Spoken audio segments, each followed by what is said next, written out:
Yo, it's your boy Logos, and today I want to react to Colion Noir talking to Joe Rogan about gun deaths in America because I feel like this topic is very relevant to what's going on in the news today, but also socially, economically, and politically. I think the Second Amendment is very relevant, especially today when our stability of our country, the United States, isn't as stable as I would like it to be. And I'm just going to be honest, I'm pro gun, so I'm curious to hear Colin Noir go deeper into the statistics and try to decipher all the stuff we like to hear all the time. Well, not like to hear, but the stuff we hear all the time on Fox News, CNN, and any other of these major news outlets. So let's get into it. The Joe Rogan Experience. And so in that situation, and I'm probably kind of giving away too much information because the video's not out yet, but I think it's necessary. So the guy walks in, he says he's robbing the place. He hadn't shot anyone yet, but he starts arguing with another person. And the other guy's supposed to be like a new concealed carrier. And then the guy stands up, he's like, yo, what is your problem? What are you doing? And he's kind of angling towards his gun, but he hasn't gone for it yet. The other guy has a gun too, the guy who came in to rob the place, but he hasn't pointed his gun at anyone, he hasn't shot anyone. So at that point, theoretically speaking, you could argue that's just mutual combat. Yeah. Right? So which one can I shoot? Who's actually endangering who? Right. Right? So I ended up shooting the guy who came to rob the place. The problem is I shot him in the back too. But that was from the standpoint of when I decided to shoot, I know how to shoot. So I dropped 4 or 5 rounds just naturally into the guy. He's like, oh shit, he turns around because he's getting shocked as I'm shooting him. So he turns to run. So is it like a laser that sets off like a haptic feedback? Yeah, so you're wearing a vest, right? It's called a stress vest. So you're wearing a stress vest, and so it sends out a laser every time you hit that person, and it shocks you. And does it shock you like a taser? Does it shock? It's as bad as you want it to be. Really? Yeah. So you could get it to the point where it immobilizes your body? I don't think it gets that high. I think it gets to the point where you're like, okay, get this thing off me. Have you ever been tased? No. I haven't either, Yeah. but I've watched people get tased, and I'm curious. I'm not. Because some That's people awful. can just fucking handle it, They man. can't. But I don't. Yeah, but a lot of those people, well, I don't want to say a lot of them, but a lot of the videos we see with cops handling people and tasing them, they just don't give a damn. Oftentimes they're high on drugs, so they can't even feel that shit. They just walk through it like they goddamn Hulk. Aren't they usually high? I don't know. Yeah. Good question. I think feel sometimes like they're high. I don't know. But how does that stop your body from shutting off due to the electricity? That is true. True. That I don't know. Because I I've just seen thought about people just that. get zapped and they just stand there Yeah, and like they just nothing, pull and the just pull shit right out of the body. Now, I did see this one video guy did that. The cop was being very patient with the guy. And he zapped him, and nothing. And he's like, all right. And he zapped him again, he dropped. Really, So, second yeah, time he yeah. dropped. So I don't know what part, Yeah, I don't understand. That's outside of my wheelhouse, honestly. my friend He broke his shield. Like some Halos type shit. Dana White, he went for one of his shows. They all got tasered, and they fell like their body just shut off. Like they just fell over. See, I'm not. The funny thing about it is I had the stress vest on too. So when I was doing it, so the whole time I'm like, I don't want to experience this. Yeah, fuck So that. yeah. So if it he kinda, hit you, he turned and hit. Yeah, you know. yeah. I'm curious to what that's like. I'm sure it's horrible. You know. I mean, I'll put it like this: when I shot him, he yelled. So I'm assuming it's Shit pretty hurt. bad. Yeah. But from that perspective, I still ended up shooting him in the back. Now is that legal? Um, Because you are not in danger. You're just acting almost like as law enforcement, or as protection. So in that particular case, once we broke it down, my shooting was justified, right? But it just goes to show you how thin that line is between justified and unjustified. It's weird too because I understand not shooting somebody in the back because they're not a threat anymore. But at the same time, he could just run away, hide somewhere for like a day or even a few hours and just rob another place. And that place might not have a person with a gun in it. So like, I'm not saying he should get shot in the back and die, but at the same time, he definitely shouldn't just be let run away because he was foiled in his attempts to rob somebody. Like that just sounds insane to me. That's part of the reason why I would never move to California. Because they're so relaxed now in their laws, and you can't even call the police for certain things. Like, that's ridiculous. What am I paying you for? What am my tax money going to you for? If you can't even come to my neighborhood if I'm getting robbed or something, or I'm getting attacked, it's just ridiculous. And doesn't it also like, well, in that situation, was there cameras involved? Yeah. Because it's in a store. Yeah. But what if you're in a school, like in a school situation? Like if you walked in and shot that guy who was killing those kids and you shot him in the back, clearly you'd be justified. Yeah, you'd be justified right? at that Yeah, right, that's justified. in defense of a third party. Yeah. Right. So at that point, all bets are off. You know, like whether I shoot you in the back, front, side. But I guess the argument that could be made in my particular situation is he was retreating. Right. Right, because he was running out. That's why I shot him, because he turned to run away. And so it was basically, and it happens really quickly. Right. And the split times between my trigger pull are pretty fast. So it's like bang, bang, bang, bang. And, Right. you know, that time period, he can turn and catch one in the back. But you get an aggressive enough prosecutor, that's the argument they made. If I was a prosecutor, that's the argument I would make. You know about the case in Austin where a guy was not charged for a long period of time, but it was at one of the protests during the pandemic, and this guy apparently was military, and he was an Uber driver. He was Uber driving. I do remember that. Yeah. So he pulled down this road. I think he was following his GPS, and he pulled down this road, and all of a sudden he's faced with the people that were blocking the road. Protesting, yeah. And this guy pulls an AK-47 out and points it at him. Yeah. And then he shoots him. he's a veteran. Yeah. I mean, he's used to being in live combat situations, and he just pulls out his gun And shoots him. and shoots him. Yeah. Did he get charged? He did get charged. Did he get convicted? I don't know. Okay, 'cause I can't Let's find remember out what the status on that was, because all of my friends that are law enforcement or military were furious that he got charged, because this guy literally pointed the gun at his face. Yeah. Like he's standing there I'd have shot pointing him. the gun. What are you going to do? It's like, how do you know if the guy's going to kill you or not? Like, it's unreasonable okay. to point a gun at a person in that scenario. But you know what that speaks to? What? Education. Education. Dude, like I in my videos. So I kind of misunderstood at first. So it seemed like the military guy just got out of the car and pointed the gun at people because they were blocking the road. But the way they're making it seem like Joe, when he added extra little details at the end, was that there was already protesters, quote unquote protesters, stupid motherfuckers, pointing guns at people while they're supposed to be peacefully protesting, and the guy shot him first.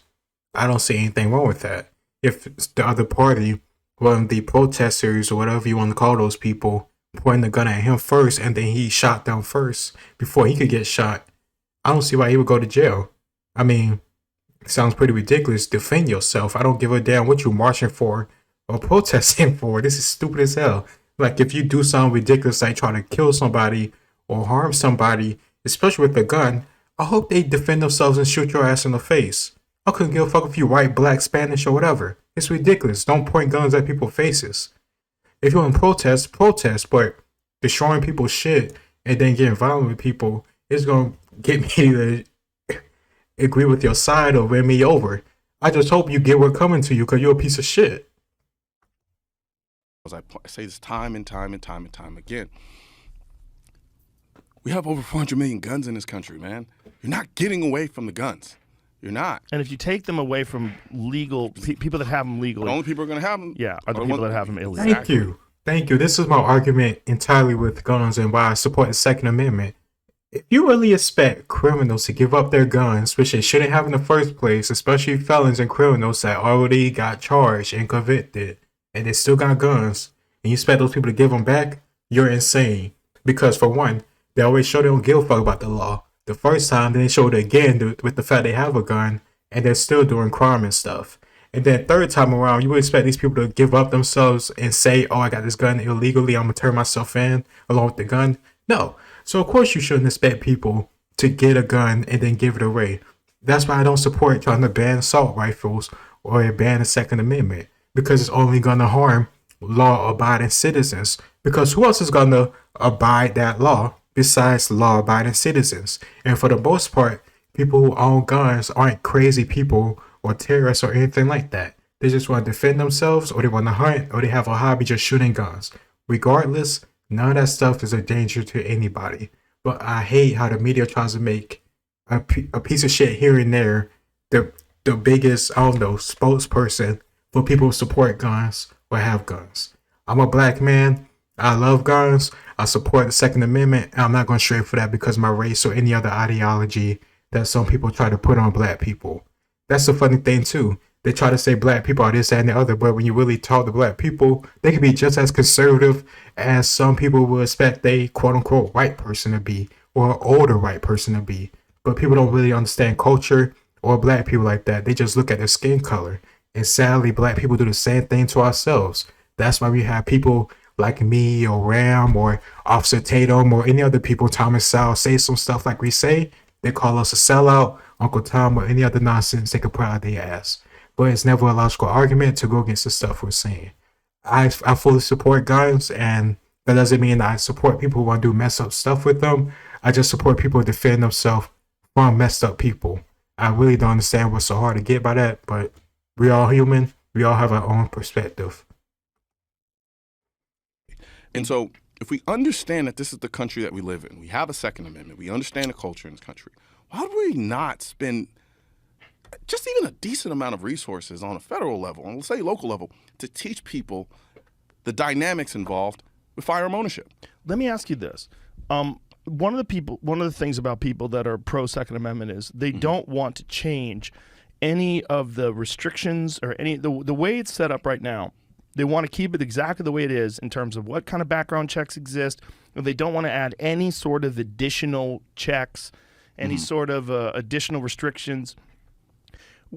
Why is it so easy to get a gun license? Because efficiency. But why is it so hard to get a driver's license? Because people suck at driving. But don't people suck at shooting? Some do. A lot of people do. A lot of people do. The difference, right? though, too, is we're talking about a constitutional right versus a privilege. When I got a concealed carry permit, I had to go through an extensive examination, which also involved showing that you are proficient at shooting. Why don't people have to do that? Well, because we are talking about a constitutional right. Right. So the standard is a lot different than, say, okay, we're giving you the privilege to drive this car on the road. So like with the car, I can own any car I want. If I have private property, I can drive all over that private property without any education, without any instruction or any of that stuff. Now, the moment I want to step out into the public with this car and drive it on public roads, that's when I have to get licensed, get registration, and all of those things. Okay, I see what you're saying. Yeah. So if someone wants to have a gun and they want to take it somewhere, then they have to go through these examinations. Generally speaking. So like, but not that here. used to be the case in Texas. Now, no. Now we have constitutional carry, which means that you don't have to go through those procedures in order to carry a firearm. So here's the story. Uber also released a statement. Unfortunately, we aren't able to comment on pending litigation. This is about the guy who's an Uber driver. As we've released in the past, this incident is not related to the Uber platform. It says, for now, this gentleman, Perry, remains indicted on multiple charges, including murder in this case. In August, his attempt to get the murder charge dropped was denied. From what I understand, this is has to do with the district attorney in Austin. That they, we have a lot of very liberal district attorneys in this country. They just repealed the guy in San Francisco to screams and cheers of people who are dealing with unprecedented crime and homelessness there. And Don't get me started on San Francisco, bro. Oh, you're the one who told me about it. You're the one who explained to me the whole homeless situation, and we've talked about it multiple times and credited you with explaining it. You know, since you're a lawyer and you understand the inner workings of the machine in a way that I probably don't. I'll be honest with you. You know what got me to understand it? It wasn't me being a lawyer. It was me being on the ground and seeing this shit and talking to the people. That's what really set it off for me. Because when I was with the NRA and we were doing these mini documentaries, going to these different...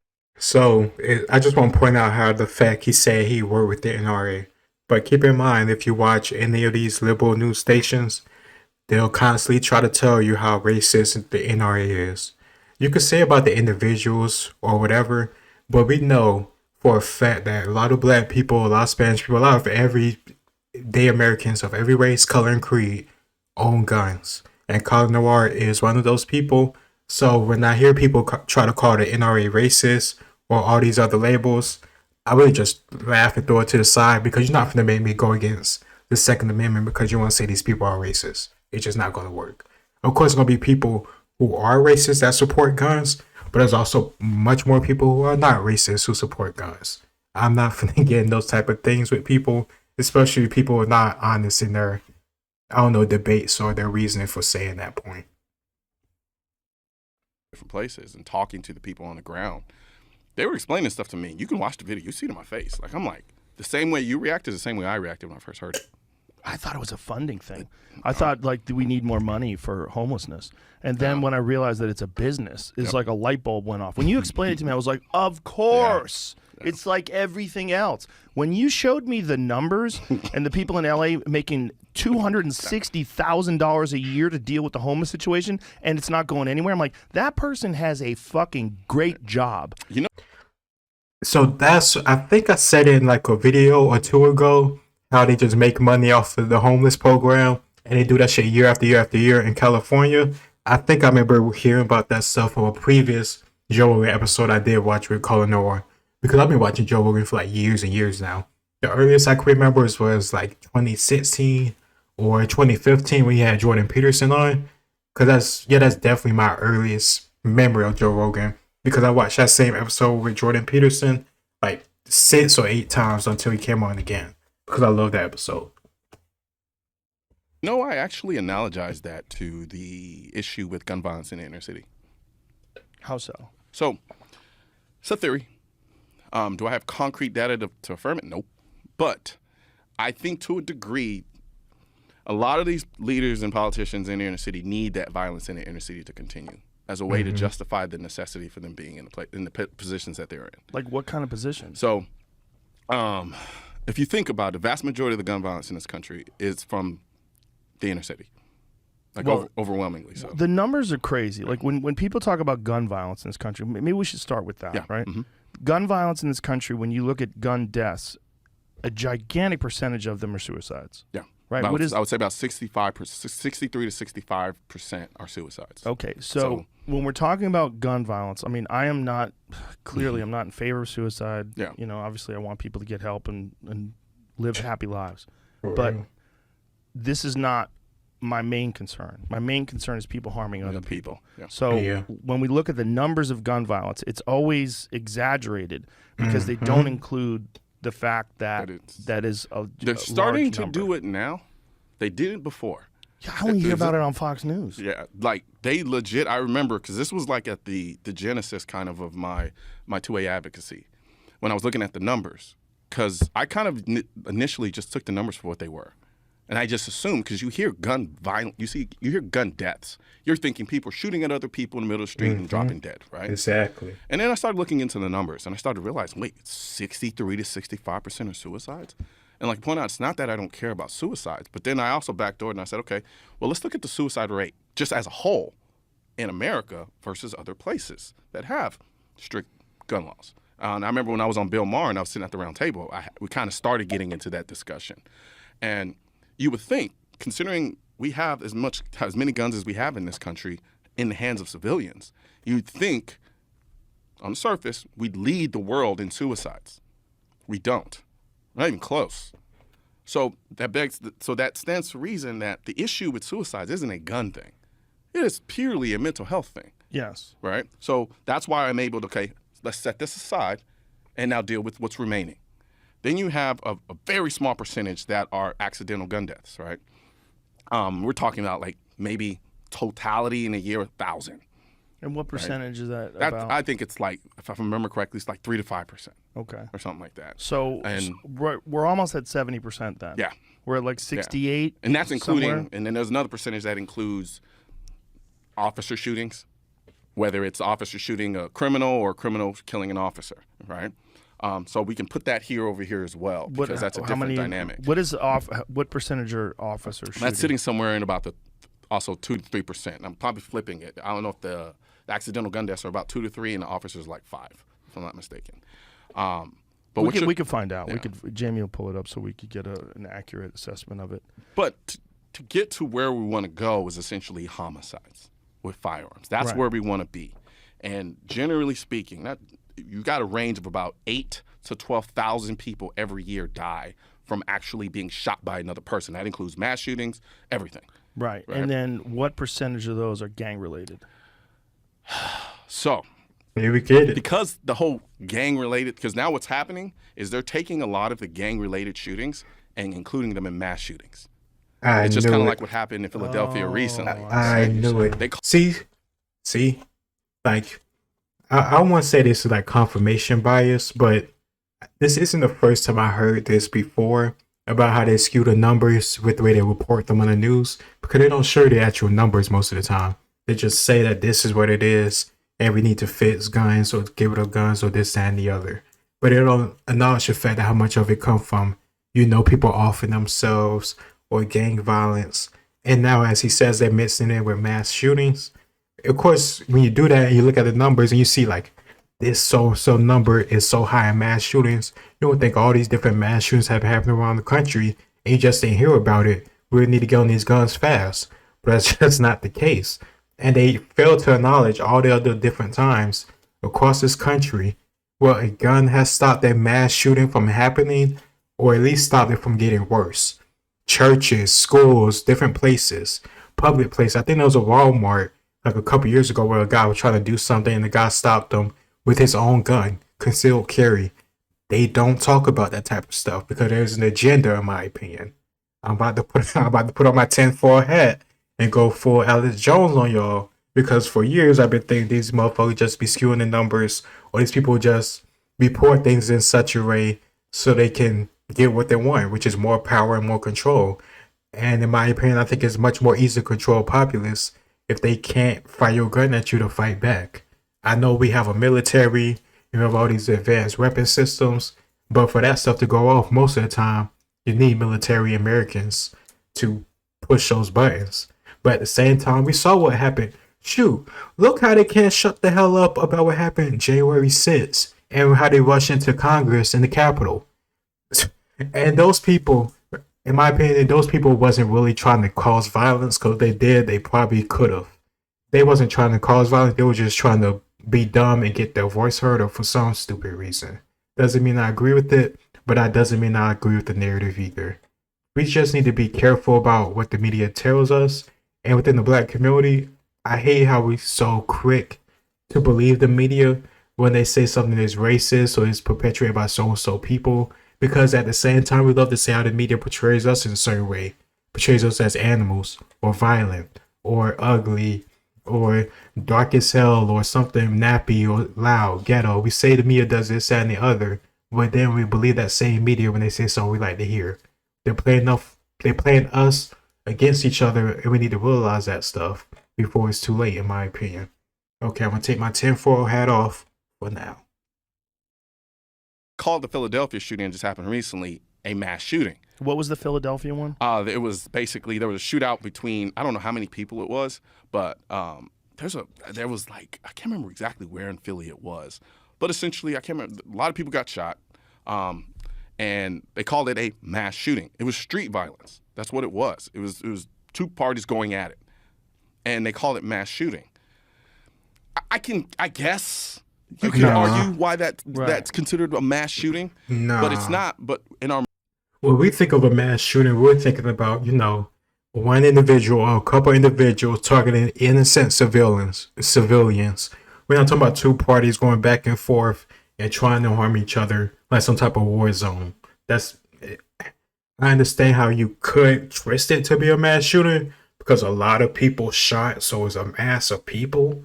But come on, man. We know when we hear a mass shooting, we're thinking of a particular type of person or a number of people in a particular place targeting a particular type of people, usually innocent people in a place that's supposed to be safe from that type of stuff, like a school or a church or a mall or something like that. The gun-free zones. Don't get me started on the irony of a gun-free zone. our minds, when we think about it, a mass shooting is somebody, you have an individual or multiple people who want to go and kill as many innocent people as possible. Right? We're not talking about people who are shooting each other over disputes. This was a dispute that took place in the public between two people with guns, essentially. And so they want to call that a mass shooting. And I'm like, that's not fair, because the way to deal with these types of things is they're different. The same way you don't include the suicides and the homicides, because there are different reasons for why they're happening. Exactly. Right? It's disingenuous. And so a lot of the vast majority of the gun violence, the homicide aspect of it, is from the inner cities. That's where it's coming from. It's these kids, literally, when I say kids, I'm talking like 17, 18, 19, 20, 21-year-olds. They're shooting at each other.